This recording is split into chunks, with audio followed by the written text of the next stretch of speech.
United States being in control of that piece of land, a fairly large piece of land, you can have stability in the Middle East for the first time.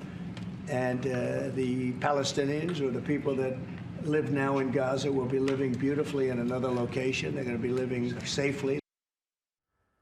So that's what Trump has been saying over the past 10 days. His plan, unprecedented and shocking many.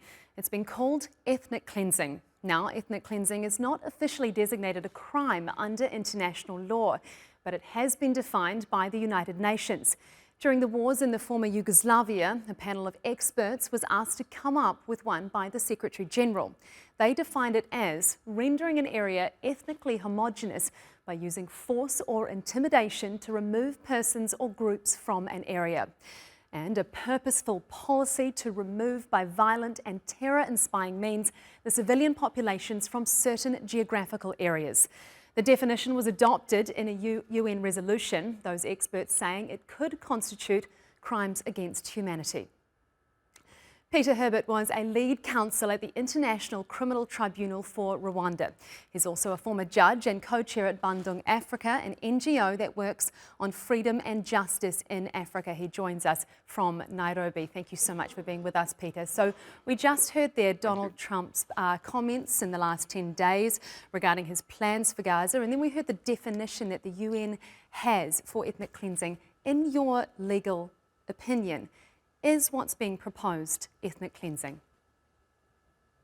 Well, it clearly is. I think it comes on top of months, in fact years now, of targeting of an ethnic group.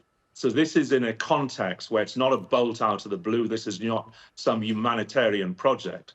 This is where the United States has armed Israel with 2,000-pound bombs, cluster ammunition and others, and been an active participant in the destruction of 95% of public infrastructure in Gaza. Then to suggest on the back of that somehow the people will move to Jordan or Egypt or somewhere else that's delightful given their suffering is just a deeply insulting suggestion to make. It doesn't come as a surprise because Elon Musk is part of his cabinet, a Canadian Nazi family who moved to South Africa under apartheid. And one has to wonder whether these white supremacist views are fueling these suggestions about what should be done to the Palestinian suffering within Gaza.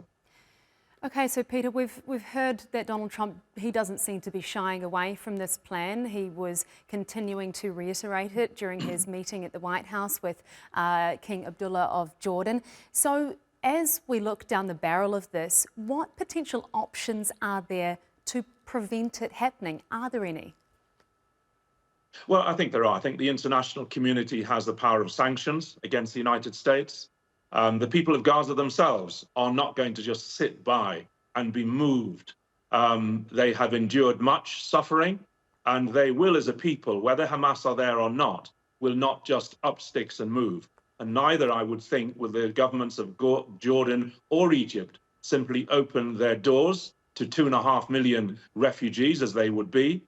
And Trump has been quite clear in saying, a spokesperson had to walk back the suggestion that they'll somehow be able to return. The last statement is they will never, ever be able to return to Gaza.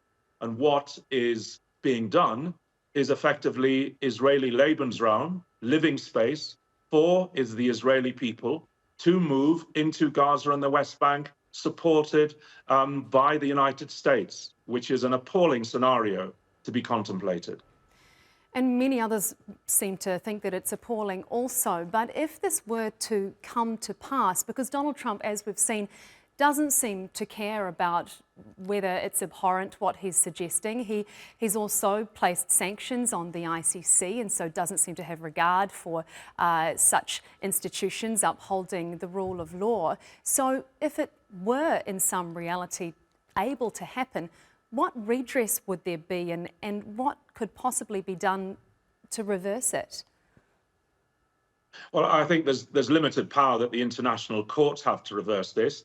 Yes, I am absolutely positive that the South African government, supported by Ireland and other progressive governments, would hold the Israeli government and the United States to book in an international court of justice, but that court does not have the power to implement its rulings. And therefore, the most effective prevention is one where governments all over the world actually threaten to impose sanctions on the United States, which is vulnerable. The dollar is vulnerable as a currency. And certainly China, Russia, and many, many other states on the African subcontinent, South America, do stand on the right side of history here. And I believe Saudi Arabia, even though it has been a close ally of the United States, would not stand by and witness a second Nakba taking place where Palestinians are forcibly removed from their land. So there is the power of international opinion, sanctions, and measures. And physically, you have to have boots on the ground to do this. Who would do this? Is Trump suggesting that American forces would somehow land and take part? Or is this murderous onslaught simply to be continued by Israeli soldiers? Whoever does it, they will have blood on their hands. Peter Herbert, the International Criminal Tribunal Rwanda Legal Counsel, thank you so much for being with us on the show today. Thank you.